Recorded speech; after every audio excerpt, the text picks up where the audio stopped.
Welcome back to the channel and welcome back to the Master of the Universe series, and today we're going to be looking at how to create the best roster for your universe.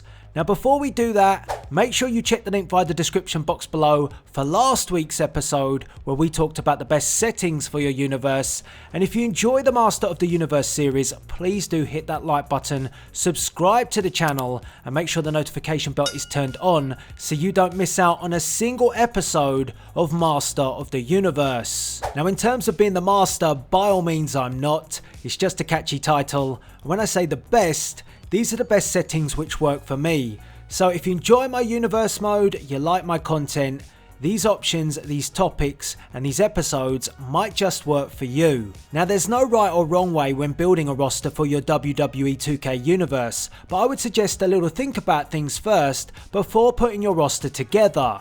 So how many brands do you want?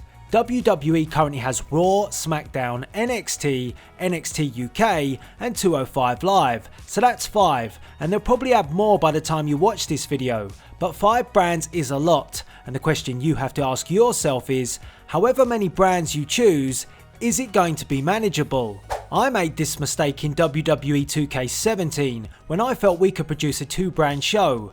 This was just after moving away from SNME, which was only a 1-brand show, and the plan was to produce 1 episode of Raw a week and an episode of SmackDown would follow the week after. The shows were around about an hour long, and I soon began to realise at the time that 2 brands was very hard to manage, as you had 2 shows to produce, 2 rosters to maintain, and we were also working brand separate pay-per-views. So ask yourself that question when choosing brands. Is it manageable? And that might depend on your circumstances. Right now with WWE 2K19, we are working with a 2-brand universe mode, but my circumstances have changed. My focus is more on my YouTube channel than it was in 2K17. I've made investment into equipment to make my universe mode easier to produce, and certain parts of my universe mode are dual branded, like the women's division and the pay-per-views. The shows are also around 40 minutes long and no longer an hour. So once you've decided how many brands you want, next start drafting your roster. Again, there's no right or wrong in this process, and this year we've drafted the entire roster from 2K19, but that doesn't mean we have to use every superstar. The main objective is to have a balance on both brands, so I would break down your draft as follows. Main eventers, superstars who will be around the top tier championships, for example the WWE Championship or the World Heavyweight Championship. Mid-carders, superstars who will be challenging for the middle championships, for example, United States Championship or Intercontinental Championship. Lower card, superstars who are not challenging for championships, but you are interested in using them for storylines. And jobbers, everybody loves a jobber, but they're superstars you don't really care too much for and are happy for them to take a loss to enhance other talent. Now do not get too hung up with the names I've just mentioned. Main eventers, mid-carders, lower card and jobbers. This does not mean you are always going to book the superstars that fall into these categories in that way. An example from my universe mode would be Seth Rollins. He's not a mid-carder, but I thought he would make a decent Intercontinental Champion.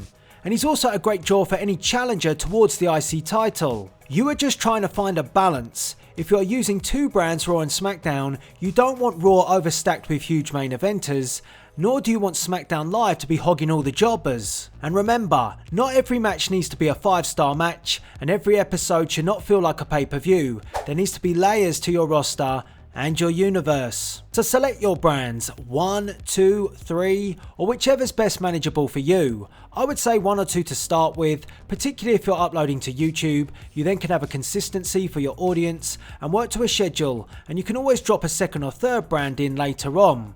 One which doesn't have a runtime as long as your current brand, maybe like an NXT.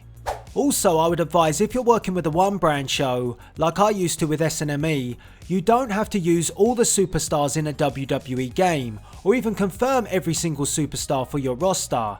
If your brand roster is the WWE 2K19 roster, you are going to struggle to utilise all talent, so hold some back. Introduce them as surprises throughout the season. It's a nice way to freshen things up. Our rosters have usually focused on current day talent from WWE, but I've always thought about doing a historical universe mode, maybe an attitude era universe. This would allow me to use past talent, which I tend not to do so in my current universe.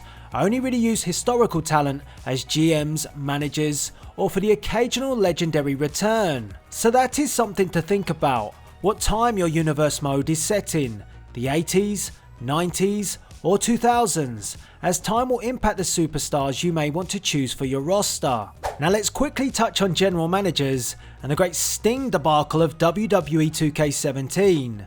Sting was originally meant to be our general manager of SmackDown Live Universe mode for 2K17, but he was quickly replaced by Edge to rival Shawn Michaels as GM of Raw. Initially in 2K17 you were able to remove Sting's face paint completely, which was perfect for a GM, and we thought it was different and no one else would be thinking to use Sting.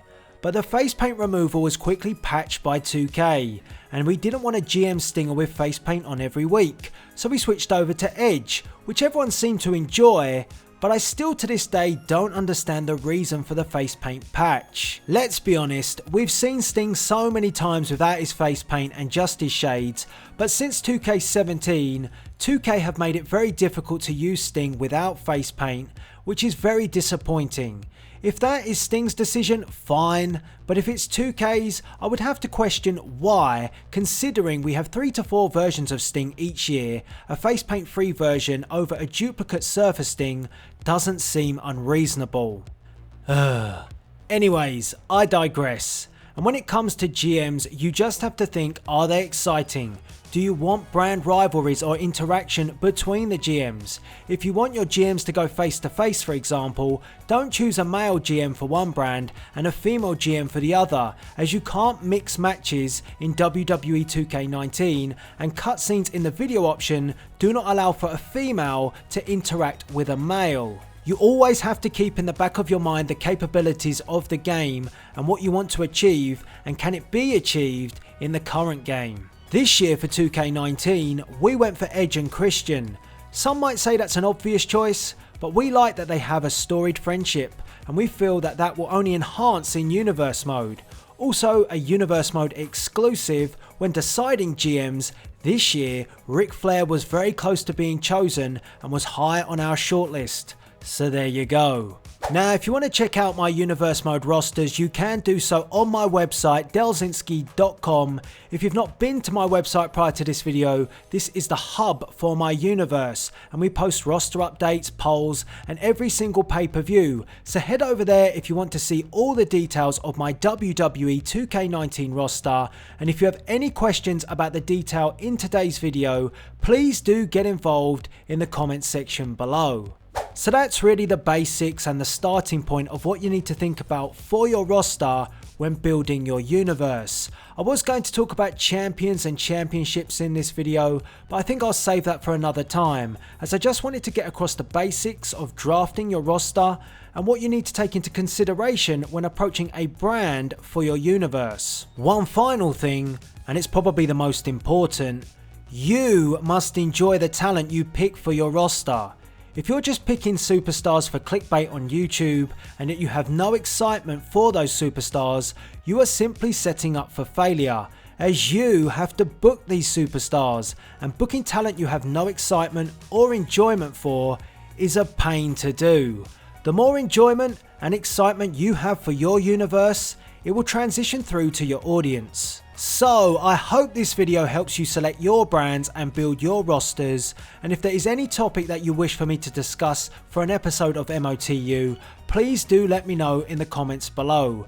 Don't forget to check out both Fastlane, the kickoff and the main show, which are now both live on my YouTube channel, and if you are experiencing issues with custom championships in Universe, I have a bug fix video for you. That is also linked in the description. All that's left to be said is please rate, comment, and subscribe, and very soon you can be the master and the ruler of Universe Mode. This is Delzinski, signing out.